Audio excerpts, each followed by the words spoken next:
में हमारी सास भूखी बैठी है, ससुर भूखो बैठो है, और हम पति देव की गांठ से गांठ जोड़ के, जैसे ट्रैक्टर के पीछे ना ट्रेलर लगा जाता है, ऐसे जा रही है माँ। शिव जी तुझे फल देगा, शिव जी में जल चढ़ाने से लाभ मिलेगा। शायद मेरा व्यक्तिगत विचार है, लाभ तो क्या, मुझे लगता है कि तुझे महादुख उठाने पड़ जाए। अर्थात जो है प्रत्यक्ष माता के स्वरूप में, पिता के स्वरूप में, बड़े भाई बंधु के स्वरूप में, या गौ माता के स्वरूप में है, उसको तो पूजते नहीं। और जिसको देखा ही नहीं, जिसको जानते ही नहीं, जिसका कोई परिचय नहीं है, उसकी टांगों से लटका रहे, पैर से लटका रहे बेकार।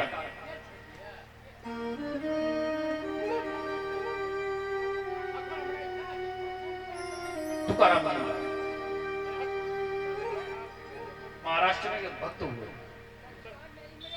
उनके पास कोई काम नहीं था,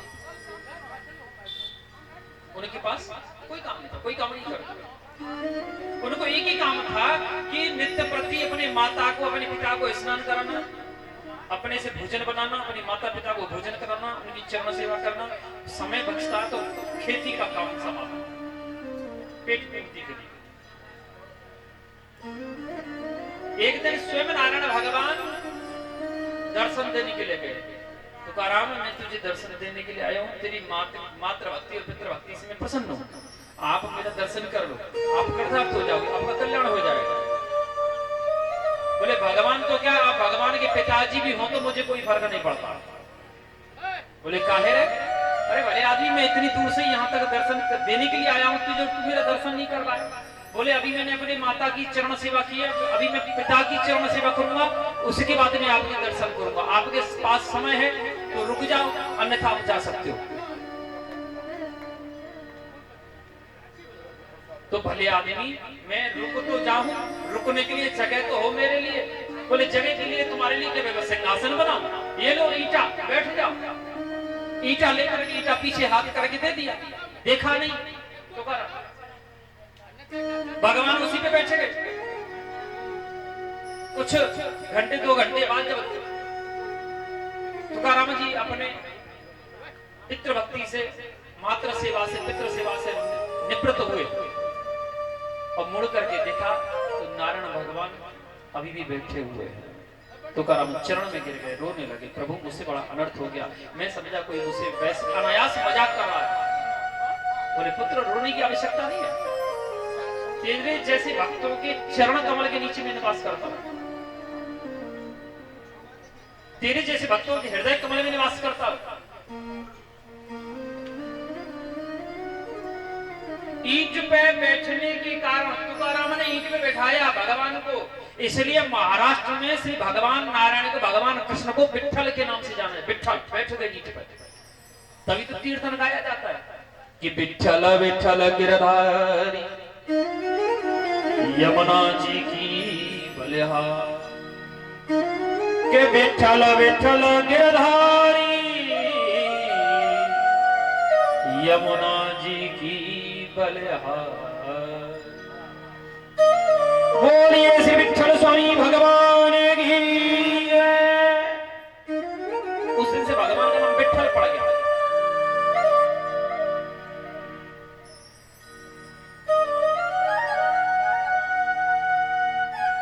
और हमें कोई बाबा जी महात्मा आ जाए तो बाकी चरण से लटक जाए, पामन से लटक जाए कि हमारा कल्याण हो जाएगा। कल्याण हो तेरे अपने माता पिता भाई बंधु, अपने कुल के बुजुर्गों का सम्मान करने से, क्योंकि संस्कारहीन होते जा रहे हैं हम लोग, एक दूसरे को कटाक्ष कर करके। पहले प्रणाम होता था दंडवत, दंड माने डंठा, लेट करके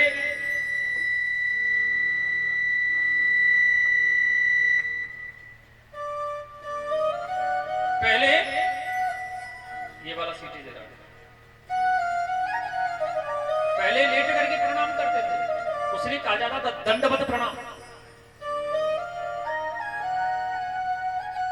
अब तो लेटना तो बात ही छोड़ दो, अगर हमारा हाथ आपके चरण से भी स्पर्श हो अबाध्य भी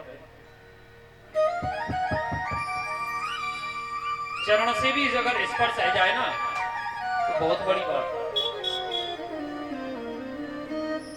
कुछ समय तक चरणों को छू करके हम लोग जो है प्रणाम करते थे, लेकिन अब तो घुटना से भी हाथ छू जाए तो राम जी बहुत बड़ी कृपा करते हैं। प्रणाम हो, दूर से हाथ कर देगा, प्रणाम हो। मानो ईंट मार रहा है, पत्थर मार रहा है।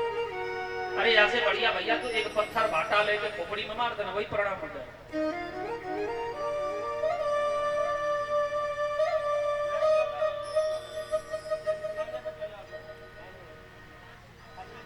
जिस दिन से हमारी ये प्रणाम संस्कार नष्ट होने लगे, उसी दिन से हमारी बुद्धियां खराब होने लगी। और आप देखते होंगे आजकल प्रणाम खत्म हो गए ना, प्रणाम ही खत्म हो गई है। उसी दिन से ज्यादातर मृत्युएं होने लगी हैं, उसी दिन से ज्यादातर लोग कष्ट आने लगे। क्यों? अरे महाराज, अगर ये प्रणाम नहीं होता ना तो भगवान श्री कृष्ण द्वारिकानाथ तो क्या, द्वारिकानाथ के पिताजी भी पांचों पांडवों को नहीं बचा पाते। महाभारत पराजय निश्चित होती उनकी। भले ही त्रिलोकीनाथ थे, कुछ कर नहीं सकते थे, कर्मण्यवादिकारस्थ थे, कर्म के ऊपर निर्भर। मैं मानता हूं इस बात को, लेकिन अगर प्रणाम नहीं होता तो श्री भगवान द्वारिकानाथ कृष्ण भी अर्जुन की कोई सहायता नहीं कर पाते और ना ही ये महाभारत को विजयी कर पाते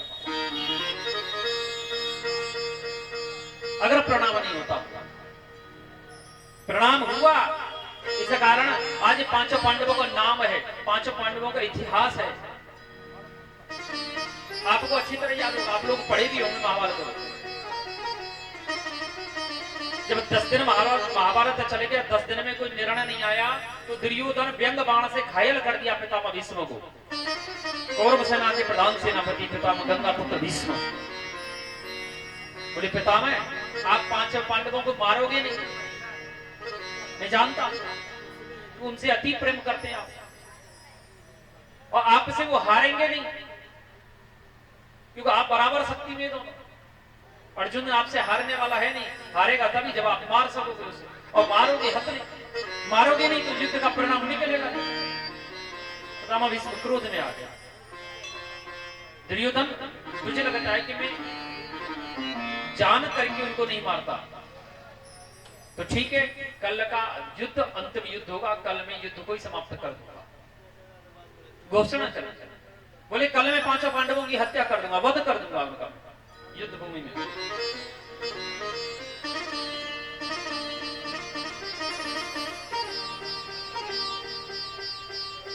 सारी पांडव सेना में खलबली मच गई कि कल का युद्ध अंतिम युद्ध हो जाएगा, पितामह कल सबको बंदी बना देगा।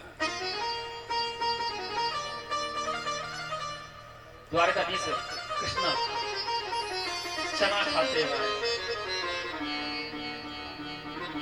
अर्जुन चने खाओगे? अरे द्वारिकानाथ, आपको चना खाने की मच रही है, यहाँ बुद्धि खराब हो रही है। बोले तुम अपना बुद्धि को सुलझाओ, हम चलते हैं। सखी आओ मेरे साथ घूमने चलते हैं। सखी अर्थात द्रौपदी, माता द्रौपदी को लेकर के पितामह भीष्म घूमते घूमते, ये भगवान श्री कृष्ण घूमते घूमते पितामह भीष्म कक्ष की तरफ चले गए। भगवान श्री कृष्ण द्रौपदी को घुमाते घुमाते पितामह भीष्म के शिविर की ओर ले गए। अब द्रौपदी बोलेगी, भ्राता द्वारिकाधीश, ये तो पितामह भीष्म का कक्ष है, हम तो शायद कौरव सेना के शिविर में प्रवेश करेंगे। बोले हाँ द्रौपदी, अरे द्रौपदी आप यहां तक आ ही गई हो, युद्ध अपनी जगह पे है, आपके जो है संबंध अपनी जगह पे है। अरे आपके दादा ससुर लगते हैं, ससुर साहब लगते हैं, दादा ससुर हैं आपके पितामह भीष्म। जाकर के एक बार उनको प्रणाम करो, आई हो तो प्रणाम ही करती चलो, दर्शन करती चलो। भगवान तो बाहर चना खाते रह गए, द्रौपदी अंदर प्रवेश करेगी। जाकर के पितामह भीष्म को प्रणाम किया। पितामह भीष्म, मैं आपकी पुत्र वधू द्रौपदी आपके श्री चरण में प्रणाम करती हूँ। और पितामह भीष्म द्रौपदी को देख करके द्रवित हो गए, भाव विभोर हो गए, दोनों हाथ उठा करके आशीर्वाद दे दिया, अखंड सौभाग्यवती भव, अखंड सौभाग्यवती भव। आशीर्वाद देते ही पितामह भीष्म का ध्यान भंग हो गया और कहे द्रौपदी तुम यहाँ अकेली आई हो या तुम्हारे साथ श्याम सुंदर भी है? बोले हम और श्याम सुंदर दोनों घूमते हुए निकले, तो यहाँ से निकले, कहा कि प्रणाम ही करती चलो। तो पितामह मैं आपको प्रणाम करने चली आई। आकर के पितामह भीष्म गोविंद के चरण में गिर गए। ये बोले हे द्वारिकानाथ, अपने भक्त को इतने धर्म संकट में क्यों फंसाते हैं? बोले पितामह मैंने क्या कर दिया है? मैंने तो कुछ नहीं कहा। बोले क्यों नहीं कहा? अरे एक तरफ युद्ध के मैदान में घोषणा करा दिए कि कल का युद्ध अंतिम युद्ध होगा, और दूसरी तरफ द्रौपदी को आशीर्वाद दिलवा रहे हैं कि अखंड सौभाग्यवती भव। अब मैं पांडवों को मारूं दुर्योधन के लिए या द्रौपदी के लिए उन्हें छोड़ दूं, अभय करें? द्वारिकानाथ बोले पितामह एक वचन को रखने के लिए दूसरा वचन तोड़ना ही पड़ता है। दूसरे दिन पितामह भीष्म बाणसिया पर चले। अर्थात अगर आज द्रौपदी प्रणाम नहीं करती तो दूसरे दिन का सूर्य अस्त पांचों पांडव देखते नहीं। प्रणाम में बड़ी शक्ति है। यही श्री बाल कृष्णलाल श्री कृष्ण कहने लगे बाबा जो आपको दिखता है उसको पूजते नहीं, और जो दिखता नहीं है उसको आप बेकार में पूजते रहते हैं। बोले कौन है? बोले हमारो आज को देवता है श्री गिरिराज जी महाराज। श्री गिरिराज जी महाराज की जय। बोले श्री गिरिराज को पूजन करो। गिरिराज आप लोग वृंदावन गए हैं, आप लोग देखे भी होंगे गिरिराज। कौन कौन देखा है गिरिराज? वृंदावन में जो गिरिराजी पर्वत है वो आप देखी हैं? और कौन देखा है? पुरुषों में कोई देखा है? पहले गिरिराज की लंबाई 7 कोस लंबा, 7 कोस चौड़ा और 7 कोस ऊंचा, अर्थात 21 किलोमीटर। एक कोस में 3 किलोमीटर होता है, तो 21 किलोमीटर चौड़ा, 21 किलोमीटर लंबा, 21 किलोमीटर ऊंचा पर्वत था। लेकिन अब आप ये कहोगे कि महाराज जी काहे इतना झूठ बोल रहे है ना? क्योंकि अब आजकल आपने जाके देखा हो तो जमीन में धस चुका है, धस गया। क्यों धसाने का मूल कारण है महर्षि अगस्त्य। गिरिराज को विलुप्त करने का मूल कारण अगस्त्य मुनि है।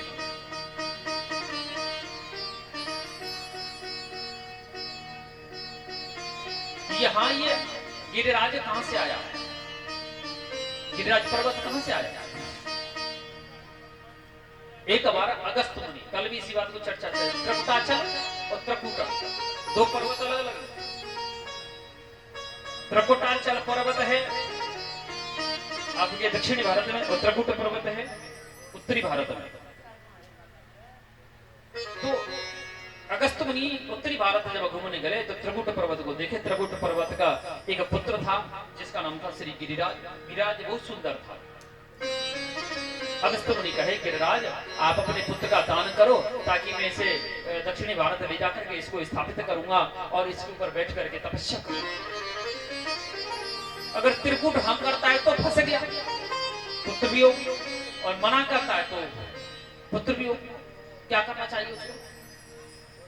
अब वो क्या किया, कह दिए गिरिराज कि बोले ये अगर त्रिकुट कहें, बोले महाराज ऐसा करो आप जो है स्वयं गिरिराज से पता करो। अगस्त मुनि जाकर गिरिराज को पता किए।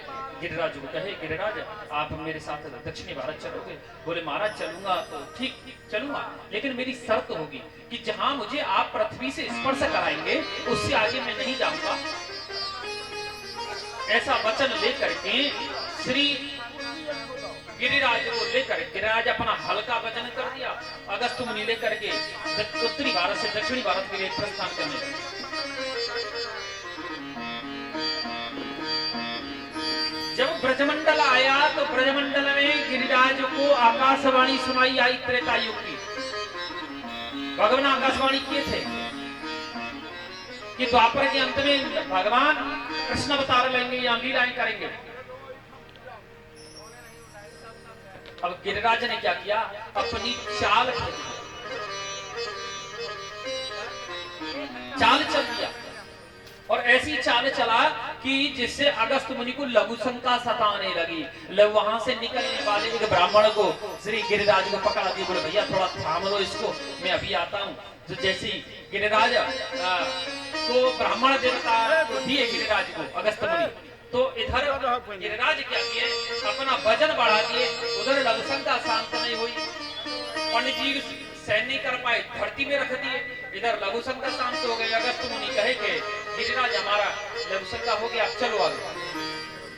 अगस्त की बात सुन करके और श्री गिरिराज कहे, बोले महाराज आपसे मैंने वचन दिया था कि जहां स्पर्श हो जाएगा पृथ्वी से वहां से आगे मैं नहीं जाऊंगा, तो अब मैं नहीं जा सकता। अगस्त मुनि योग तपस्या योग बल से जान लिए कि सारी चालाकी गिरिराज की है और गिरिराज को श्राप दे दिए, रे दुष्ट तू मेरे साथ छल किया है, जाओ मैं तुझे श्राप देता हूँ, प्रत्येक दिन के सूर्य उदय से आप दिन भर जमीन में धंसते चले जाओगे और कलयुग के अंत में एकदम विलुप्त हो जाओगे। वही हुआ।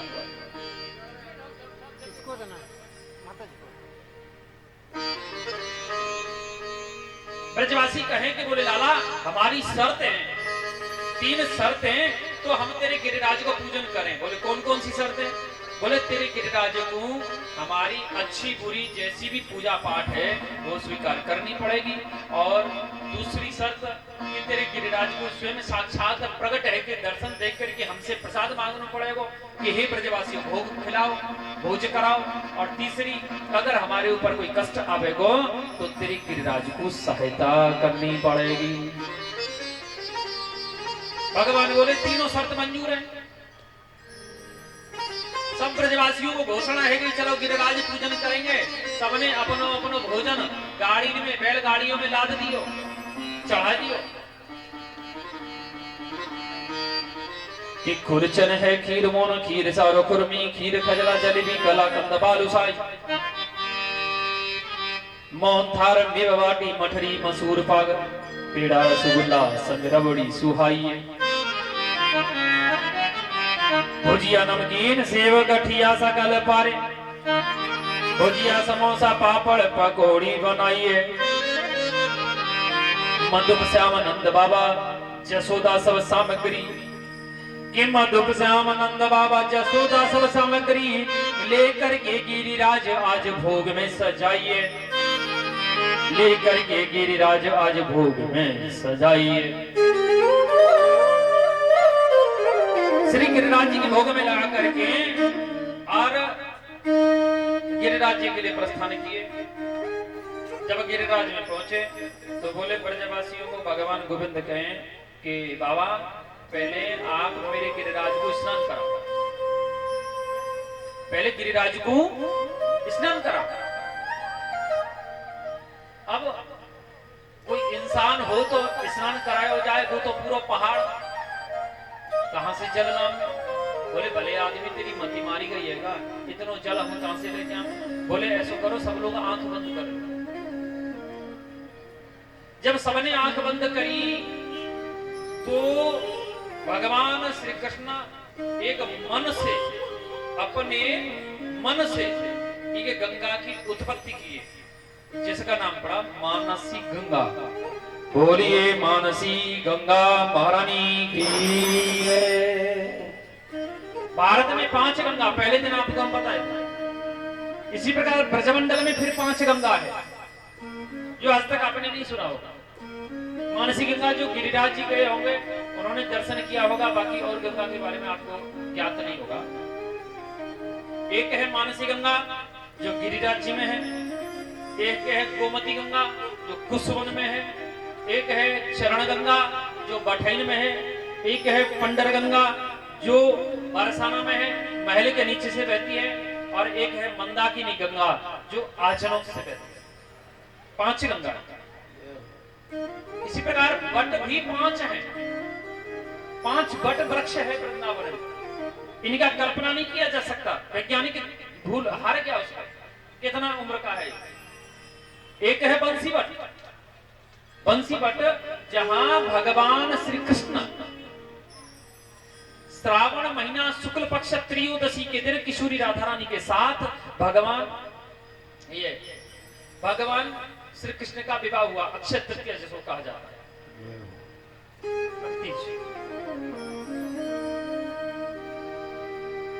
और उसका नाम है बंसी वट, जो वृंदावन से 16 किलोमीटर पूर्व यानी छहारी गांव में आता है। एक है अक्षय वट जो कामवन यानी कामा में जाता है, बरसाना से 10 किलोमीटर पश्चिम। और एक है कल्प वृक्ष जो राधाकुंड में है।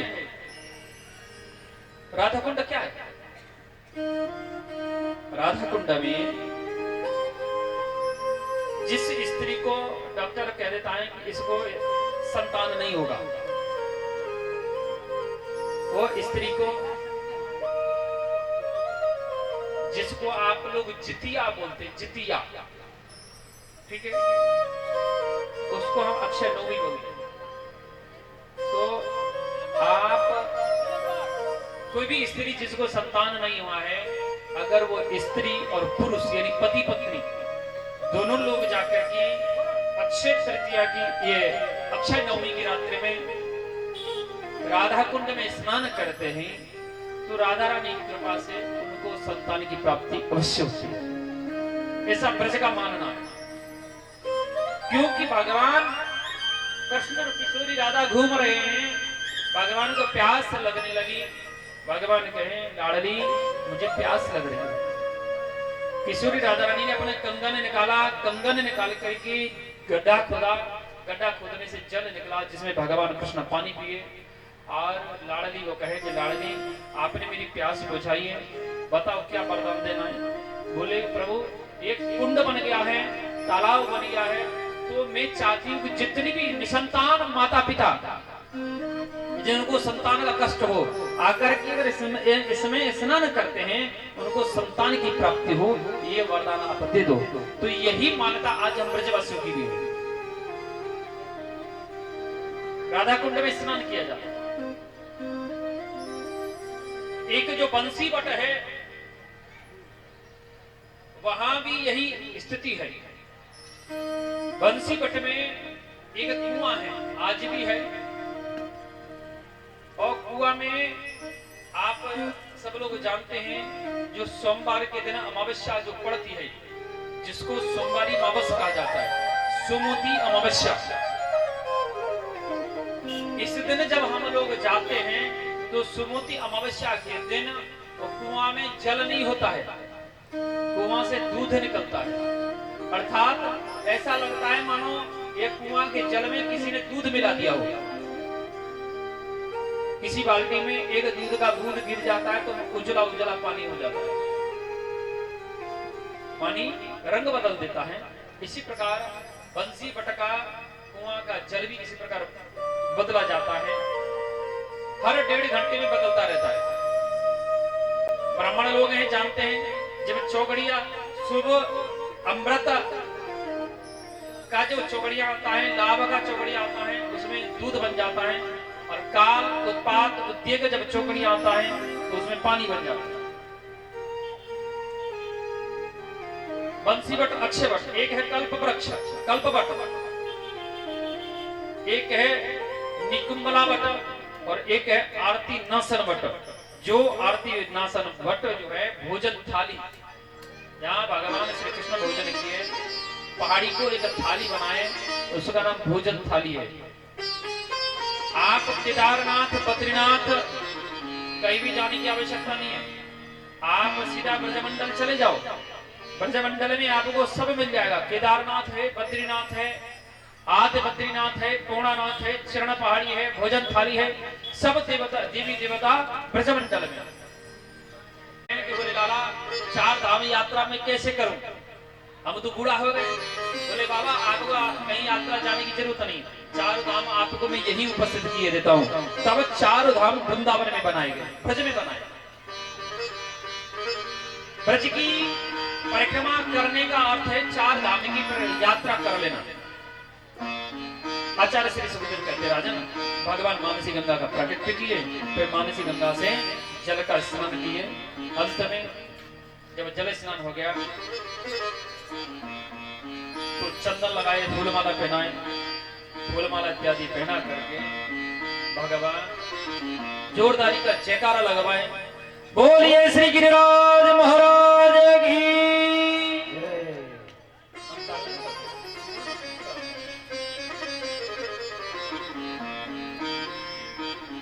जयकारा जब लगाए, जयकारा लगाती, जयकारे की आवाज चली गई इंद्रलोक में। इंद्रलोक में जब आवाज गई तो इंद्र तो है ही है, इंद्र पूछा ये काय की आवाज है?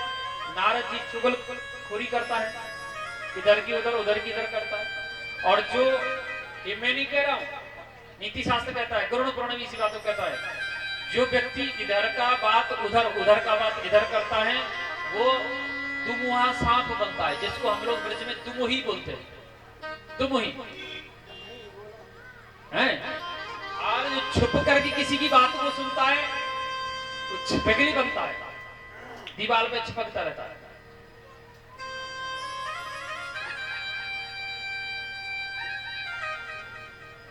जाकर के नारद जी ने और इंद्र को शिकायत कर दी, बोले देख लो तुम्हारा पत्ता साफ कर दिया एक छोरा ने, वो एक नंद नाम को एक ग्वाला है, बा को छोरा है कन्हैया, बा ने तुम्हारी पूजा पाठ सब बंद करा दी, और तुम्हारा कोई पूजा पाठ को महत्व ना माना। आचार्य श्री सुखदेव कहते राजन, इंद्र को क्रोध आ गया। इंद्र क्या किया कि गणा साम वर्तक नाम चमेगा, गणा साम वर्तक नाम मेघना शांतिकारणम इंद्र प्राजोदयितं क्रुद्धो वाक्यां चाहि सुमान्यता। सांवर्तक नाम के बारिश को श्री देवराज इंद्र भेजा।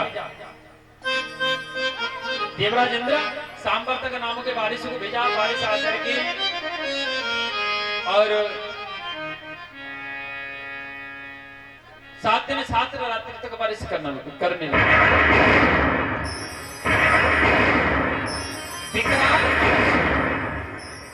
भयंकर बारिश होने लगी, हाहाकार मच गया।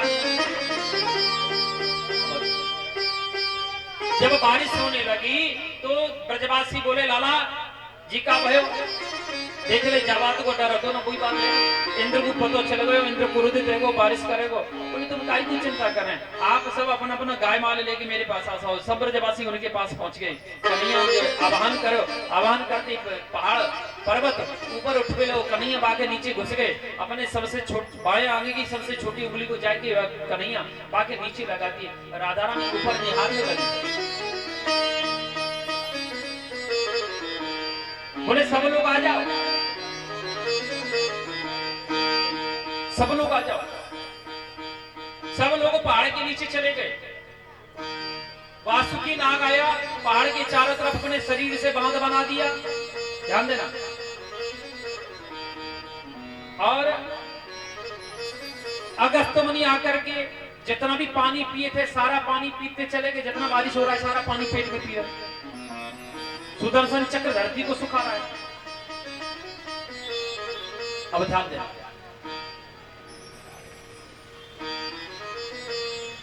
आचार्य श्री सुखदेव कहते राजन कि अगस्त मुनि पानी पीते चले गए। ये बात सुन करके श्री परीक्षित जी बोले गुरुदेव ये बात मेरी समझ में नहीं आई। 7 दिन 7 रात्रि तक बारिश जब हो रही है और अगस्त मुनि पानी पीते चले गए, इसका मूल कारण क्या था? बोले अगस्त मुनि के पानी पीने का मूल कारण थी मैया सीता। त्रेता युग जब था, त्रेता युग में भगवान श्री राम 14 वर्ष का वनवास काट करके और जब वापस अयोध्या में आए, राम राज्य की स्थापना हुई। एक दिन माता सीता माता सीता और भगवान राम को व्यंग करने लगे, मजाक करने लगे। माता सीता ने कहा, स्वामी मेरी इच्छा है कि एक ब्राह्मण भोजन में नित्य प्रति करना चाहते हैं। अपने महल में अपने हाथ से एक ब्राह्मण को नित्य प्रति भोजन कराना चाहती हूँ। ऐसा जब विचार भगवान श्री राम के सामने माता ने रखा, भगवान कहे, जानकी ये तो बहुत सुंदर बात है, आप करा सकते हो, अनुमति लेने की आवश्यकता नहीं है। तो माता सीता एक ब्राह्मण नित्य प्रति भोजन के लिए निमंत्रण कराती, ब्राह्मण देवता आते, थोड़ा मोड़ा अपना पेट भरते, जितनी उनकी खुराक थी खाने की उतना खाते और चले जाते, है ना। एक दिन माता सीता मजाक करने लगी। हाँ पंडित जी, अब आप नंबर पे आ जाओ, ध्यान देना, मिथिला के पंडितों का और अयोध्या के पंडितों में भेद कितना है।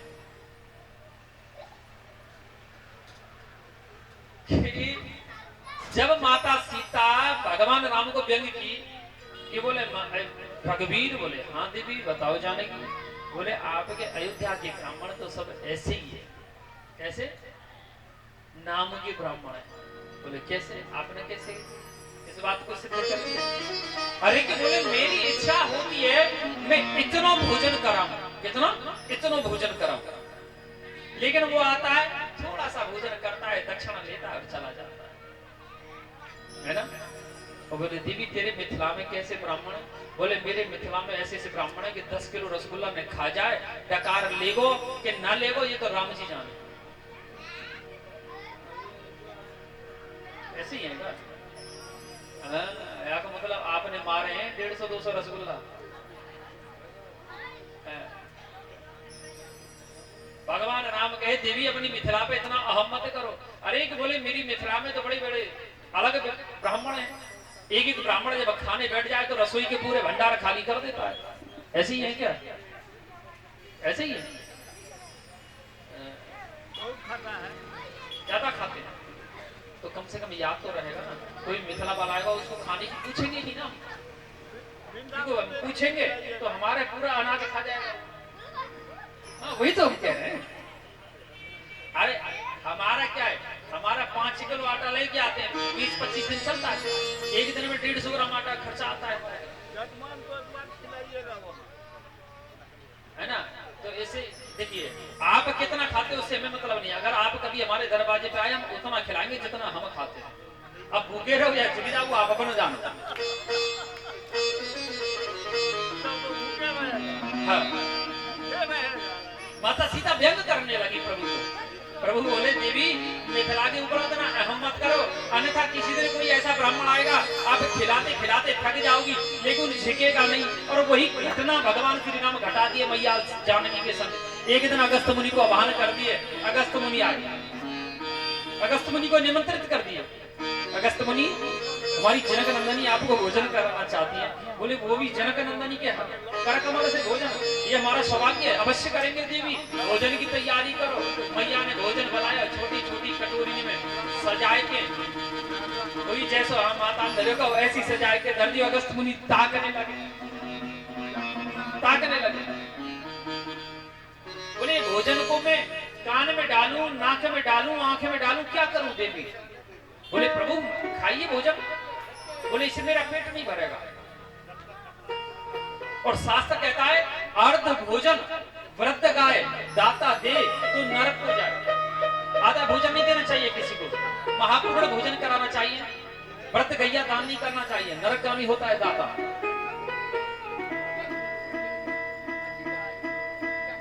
माता सीता को अहम हो गया और उल्टा बोले मुनीश्वर आप भोजन तो प्रारंभ करो, ये सीता की रसोई है, भंडार में कमी नहीं है। अगस्त मुनि भोजन प्रारंभ कर दिया। अब सुबह से शाम हो गई, सुबह से शाम हो गई। माता सीता को थोड़ा सा भय लगने लगा। बोली हे मुनीश्वर अगर आपका आधा भोजन हो जाए तो जल ग्रहण कर लेना। बोले देवी अभी तो भोजन प्रारंभ ही नहीं हुआ है, आधा होगा जब बात करेंगे आपसे, बस आप भोजन लाती रहो। अर्थात वाल्मीकि की रामायण कहती है 17 दिन 17 रात्रि तक श्री अगस्त मुनि भोजन करते रहे। माता सीता की रसोई का सारा सामान समाप्त होने लगा। गणेश जी आके रसोईया बने, रिद्धि सिद्धि आकर के सहायक बनी। 18वां दिन हुआ, भगवान श्री राम आए। राम जी को अगस्त मुनि ने इशारा मार के पूछा, प्रभु क्या करना है? भगवान राम कहे, बंद कर दो, जनक नंदनी थक चुकी है। 18वें दिन जाकर के अगस्त मुनि कहे, जनक दुलारी, आज हमारा आधा भोजन हो गया, अब जल ग्रहण करो।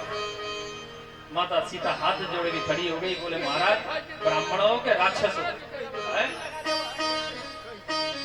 हम तो कहते हैं मिथिला के ब्राह्मण अयोध्या के तो अंतिम ज्यादा बढ़िया है, मेरे पास जल नहीं है।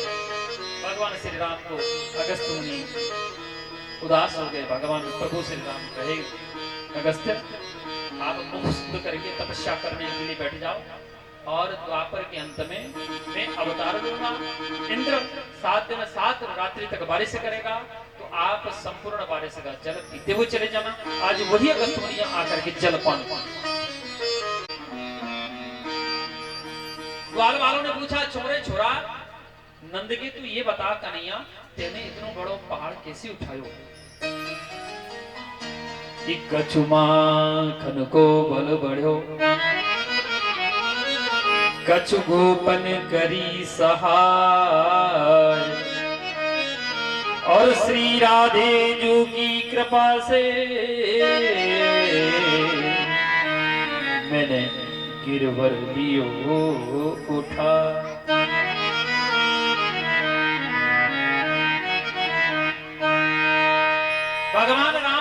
भगवान श्री कृष्ण तो उंगली लगाए हुए थे, लेकिन उंगली से पर्वत नहीं उठा हुआ था, वो तो लीला की है। भगवान किशोरी राधा रानी जो पर्वत को निहार रही थी, उनके नेत्र की शक्ति से पर्वत ऊपर टंगा हुआ था।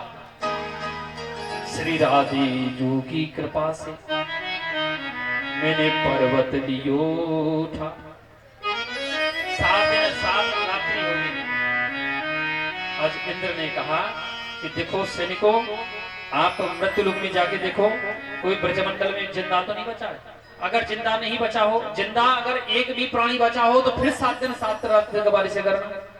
और जैसे सिपाही आए, सिपाही ने जाके माहौल देखो, देख करके दौड़ के गए इंद्र के पास, जाए करके कहे, बोले महाराज तुम मरने की बात कर रहे हो ब्रजवासियों की? अरे वहां तो धूल उड़ रही है, ब्रजवासियों में तो ब्रज की पुरुष स्त्री को तो छोड़िए, वहां पक्षी तक नहीं मरा अभी तक कोई। बोले क्यों? वहां धूल उड़ रही है, पानी है ही नहीं है, और तुमने सांबर्तक नाम के बारिश को भेजा था। देवराज इंद्र योग ध्यान लगा करके नारायण भगवान गोविंद को पहचान लिया, और आकर के मात्र 14 श्लोक में स्तुति किया। यहाँ देवराज इंद्र आकर के भगवान श्री कृष्ण को माँ कहकर के संबोधन किया है। माँ, कि आप तो माँ है। कि जय पिता गुरुस्तव्यम जगतमाधीशो, दुःखस्य कालपात दंडः, हिताय स्वेच्छा तनभि समीहसे, मानादिरंजन जगदीश मानिना। पिता गुरुस्तुम जगत माँ धीसो, जगत माँ, हे प्रभु आप तो जगत की माँ है। जिस प्रकार एक माँ जो होती है, उसके गर्भ में बालक होता है, गर्भ अवस्था होती है उसको, और वो बालक पेट के अंदर चलता है, बायां से दायां, दायां से बायां भागता है, मैया को कष्ट होता है। जो बालक चलता है तो माता को कष्ट हो जाता है, पीड़ा होती है मैया को। काल उपात दंडा, क्या वो मैया वो बच्चे की उद्दंडता पर उसको दंड देती है? नहीं देती है, देती नहीं है, दंड नहीं देती, मारती नहीं है वो उसको, बल्कि उल्टा प्रसन्न होती है कि देखो मेरा गर्भस्थ शिशु दौड़ रहा है। इसलिए हे प्रभु, हे नारायण, आप तो जगत माँ है, ये जगत आपका संसार जो है आपका गर्भस्थ शिशु है, इसलिए प्रभु मेरी रक्षा करें। मात्र 14 श्लोक में स्तुति की है। 14 श्लोक की स्तुति से श्री भगवान गोविंद प्रसन्न हो गए। क्यों? क्योंकि 14 श्लोक में इसलिए इंद्र की 14 श्लोक में इसलिए प्रसन्न हुए कि इंद्र के कारण श्री ग्वाल बाल ब्रजवासी भगवान के 7 दिन 7 रात्र में निकट रहे, इसलिए उसको क्षमा कर दिए। लेकिन ब्रह्मा 48 श्लोक में स्तुति किया, उसको क्षमा नहीं किए, क्योंकि उसके कारण ब्रजवासी ग्वाल बाल बछड़ा 1 वर्ष तक दूर रहे। आचार्य श्री सुखदेव कहते हैं